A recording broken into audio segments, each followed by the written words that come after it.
So, can you tell me a little bit more about the environmental footprint regarding bottled water and how it affects? Yes, we studied the environmental footprint of bottled water because we knew a lot of people had questions about it, and was this good for the environment or bad for the environment? So we did a carbon analysis and a life cycle analysis of bottled water, and we discovered that bottled water has the lightest environmental footprint of any packaged beverage.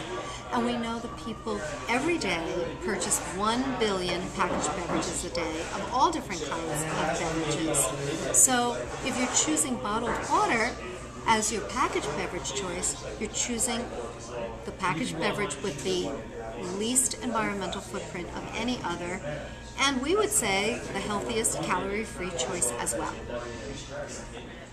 So, do you feel like in the next few years there'll be a rise in bottled water purchases or just the consumption of water in general?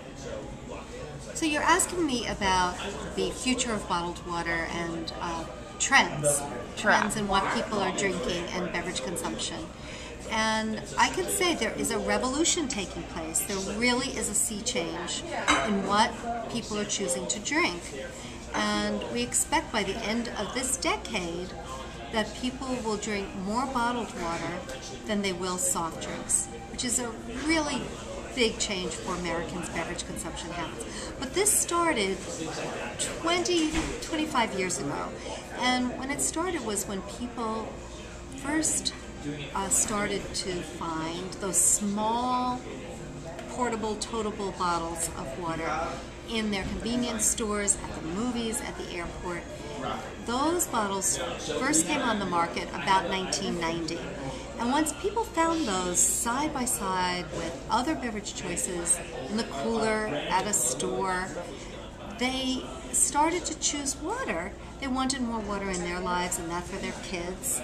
And they were making the choice for water to quench their thirst. And once it was in a small package and no longer in 1-gallon containers that you would never find at the movies or in an airport or in a convenience store, that people knew that they wanted to drink a little bit more water than just always having other caloric drinks in their choice of beverages. And people also, the trends were really changing in that people always drank tap water, and through the 70s and the 80s was tremendous growth of soft drinks. And people liked them, they tasted good, and they were everywhere you could find, they were widely available, and also people weren't at home as much. There were many more women in the workforce, and so children weren't at home as much. Families were just not at home as much as they had been, where they could just go to the tap and get a drink of water. So people started to turn to packaged beverages for their refreshment. Once bottled water was in a small package, it became a refreshment beverage too. So people could have the choice of water in a convenient way for Americans on-the-go lifestyles.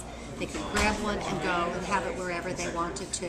And that has really led to this change of having people drinking more water and people becoming much more aware of calories from beverages in their diets and looking to have more water in their course of their day. So, how should people consider their calories when it comes to beverages? Well, I think it's time for people to rethink what they drink. People, I think, were not always so aware of the calories that came from beverages. There are dietary guidelines for Americans for what they eat, but there really aren't dietary guidelines for beverages for Americans. And I think people were not always very conscious of the calories that they might be getting from beverages. So more and more, I think people are learning that they want to be mindful of their choices and are looking to either limit or avoid calories in their beverages. And water, all water, offers people a choice that's healthy and calorie-free.